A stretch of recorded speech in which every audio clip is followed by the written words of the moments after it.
Mr. Roy, let me start with you. In the State of the Union address that he delivered the other day, President Obama promised to slash tax breaks for companies that ship our jobs overseas and to give those tax breaks to companies that create jobs right here in the United States. Now, there's a simple question I want to begin with that I suppose many Indians are asking themselves. Is this a threat, veiled or otherwise, to India's IT and BPO industry? I really don't think so. See, there is nothing to do with the IT or BPO industry from what he's saying. As per the US law, if you earn a profit overseas, it is taxed only if you bring it to United States. In 2004, they passed a law that allowed a 80% rebate for bringing that money back to the United States, and that led to some $350 billion coming to United States. Now there is pressure on President Obama to reenact that law, which was a one-year law, to give those tax breaks so that the money earned overseas can be brought back. It is likely to bring in $850 billion that US companies have lying overseas. So what he's saying is, I will not give tax breaks to companies that have gone overseas, created those jobs. I want to give tax breaks to companies that are there. There is no linkage to IT or BPO. Mr. Mittal, you've just heard the point that Mr. Roy's made, that this really only refers to American tax law that treats the overseas subsidiaries of US companies as separate entities whose profits are only taxed when they are remitted. How confident are you, as chairman of NASSCOM, that that's all there is to it, and that there isn't something hidden that as yet hasn't been recognized and slapped us in the face? No, I think this is not the first time he has made this statement. He had said the same statement before, and we had researched this, we have discussed it with the authorities there, and Raman is absolutely right. This only refers to US companies' operation overseas. And even there, many of the US corporations have more than 50% of their business coming from outside US, and I think if they have to be competitive, then they have to play by the rules that are local there. All right, so you, like Mr. Roy, are perfectly confident that this does not apply to the IT BPO industry in India. Can I just get you to repeat that? Absolutely.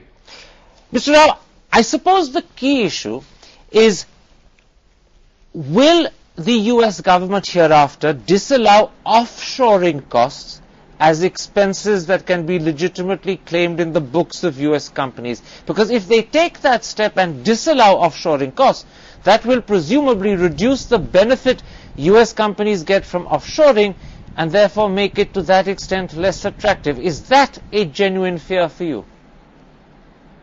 Well, that's a theoretical option. I don't think it's going to happen. I think to pass such a law is virtually impossible and will end up in years and years of litigation. But theoretically, yes, there is a 0.1% probability that some kind of absurd law like that could actually be contemplated. But I think I tend to agree with Raman and Som. That's far from the present plan that anyone in the US administration or anywhere else has. But you really do believe that it's just a 0.1% possibility, as infinitesimally low as that? It's very difficult to push through, to say only one particular category of import expenses, of services, of goods of certain kinds will not be allowed as a tax deduction. I don't know. I think, and there's enough ways that companies will be able to shield that if they have to. It's theoretically, and I think it would be completely against the spirit and maybe even the letter of WTO. So I don't see that kind of thing actually happening. What I don't like about this statement, and what I don't like about the series of statements that have come up from the administration, is yes, I mean, everybody should be concerned about increasing jobs, but why is this seen as binary? Some jobs overseas versus jobs in the US. Obama is the leader of the free world. He should be concerned about jobs everywhere in the world. And his policy should be for increasing jobs in India, in China, and in the US. That's a very fair point, and I promise you I will take it up in a big way a little later. But for now, Mr. Apte, let me put to you what admittedly Mr. Rao has dismissed as only a 0.1% possibility, but you're an analyst and you actually go into possibilities and analyze their consequences, because that's exactly what companies want to be told. Now, according to one of the calculations that was in the press over the weekend, if Obama does disallow offshoring costs as legitimate expenses, it's said that it will increase the cost of offshoring by anywhere between 35 and 40% for US firms. In other words, it will ensure that offshoring is not as cheap as it would have been previously. What sort of impact will that have on the offshoring business that India gets from America if the costs are affected by almost as much as 35-40%? No, I think, it won't impact that much. So let me start this way. I believe that there is a possibility that there's some restriction put on outsourcing of the jobs or offshoring of the jobs to India.